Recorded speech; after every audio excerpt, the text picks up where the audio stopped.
La côte est des États-Unis vivait dans la hantise d'un pirate qui deviendra le plus célèbre de toute l'histoire. Aujourd'hui, de nouvelles preuves de ses activités illicites ont été découvertes sur les fonds marins. Barbe Noire était sans doute le pirate le plus dangereux des eaux américaines. Même les militaires redoutaient Barbe Noire. Rien ni personne ne pouvait l'arrêter. En se basant sur des récits de témoins de l'époque, une équipe d'archéologues a réussi à localiser une épave au large de la Caroline du Nord. Grâce au progrès de la science, ils espèrent prouver qu'il s'agit du navire de Barbe Noire baptisé la Revanche de la Reine Anne. C'est une véritable enquête policière. On essaie de réunir les pièces du puzzle, sachant qu'il en manque 90%. Au sommet de sa gloire, Barbe Noire commande une flotte de 4 navires, forte de 300 hommes. Il sévit le long de la côte est des États-Unis, de New York aux Caraïbes.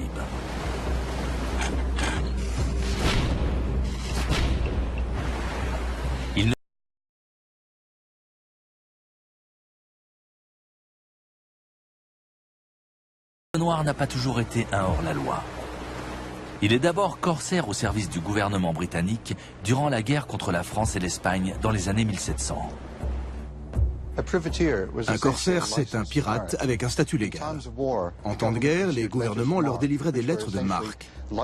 C'était des autorisations pour traquer les navires ennemis. Par exemple, si l'Angleterre et la France étaient en guerre, les deux pays donnaient des lettres de marque aux capitaines de leurs bateaux pour qu'ils attaquent les navires marchands de l'autre camp. Les mers étaient le théâtre d'une guerre économique.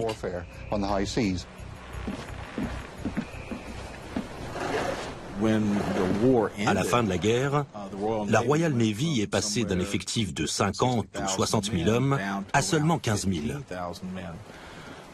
Donc subitement, environ 40 000 marins se sont retrouvés au chômage. Ces corsaires se tournent donc vers d'autres cibles, notamment les navires desservant les colonies d'Amérique du Nord en pleine expansion. Après avoir servi leur pays durant des années, ces hommes deviennent pirates et hors-la-loi. C'était l'occasion de s'enrichir facilement et rapidement.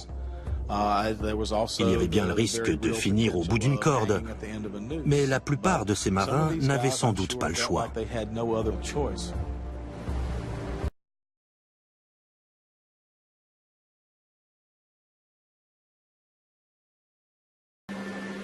Pourtant, en dépit de ses exploits, on sait peu de choses de Barbe Noire. Ce sont surtout ses faits d'armes qui nous donnent une idée de sa personnalité.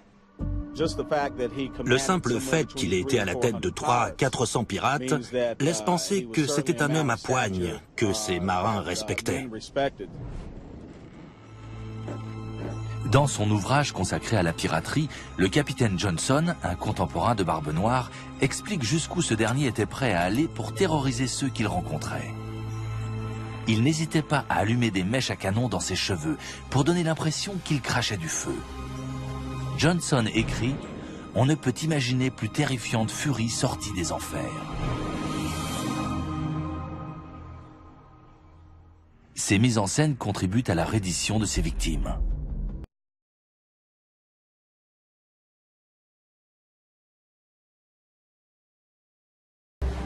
L'immense majorité de ces pirates sont tombés dans l'oubli, mais si Barbe Noire, lui, est passé à la postérité, c'est notamment grâce à son navire.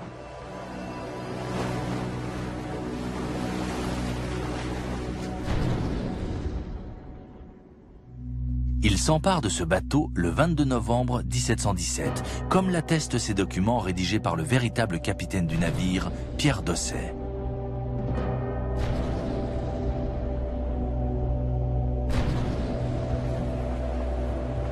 La Concorde est un négrier français faisant route vers la Martinique. Mais après un long voyage transatlantique, l'équipage est trop affaibli pour résister à l'attaque d'un bateau pirate. Barbe Noire voit immédiatement le potentiel de ce navire. Il n'a que 7 ans, les bordages sont sains et il est taillé pour la vitesse. De quoi lui conférer un sérieux avantage face aux autres vaisseaux. La Concorde est une véritable aubaine. C'est un bateau de transport d'esclaves. Donc il est rapide, bien armé, et il peut facilement être transformé en navire de combat. Barbe Noire le rebaptise la revanche de la reine Anne. Et à son bord se lance à l'assaut des mers. Dans les mois qui suivent, sa progression est spectaculaire. Il traverse les Caraïbes, longe les côtes du Honduras, puis part en direction du nord des États-Unis, tout en attaquant des navires en chemin. Il lui arrive d'en aborder jusqu'à 4 par semaine. Face à la vitesse et à la puissance de feu de la revanche de la reine Anne, la plupart des bateaux se rendent sans même livrer bataille. Ceux qui le font sont alors brûlés sur place.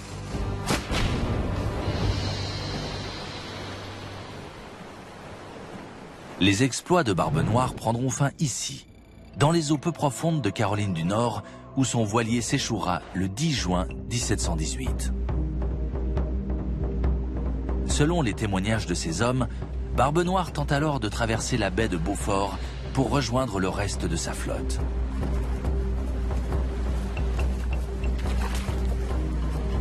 Deux brasses. Deux brasses! Barbe Noire sait que la baie est peu profonde. Il a attendu que la marée soit haute pour donner toutes les chances au navire de passer sans encombre. Une brasse et demie! Une brasse et demie, capitaine. Dans cette zone, les bancs de sable se déplacent au gré des forts courants.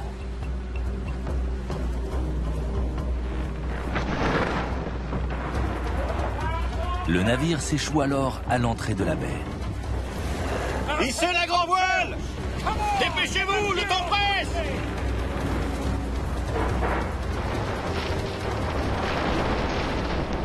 Le lieu exact de cet échouage n'a jamais été consigné. Drake. Au lieu de cela, il est devenu pirate et a fini traqué par ceux-là même qui l'avaient servi. Barbe Noire est le seul pirate à avoir suscité une telle fascination. Il suffit de regarder la légende qui s'est construite autour de son personnage pour s'en convaincre. Pour devenir un tel mythe de son vivant, il fallait vraiment que ce soit un homme hors du commun.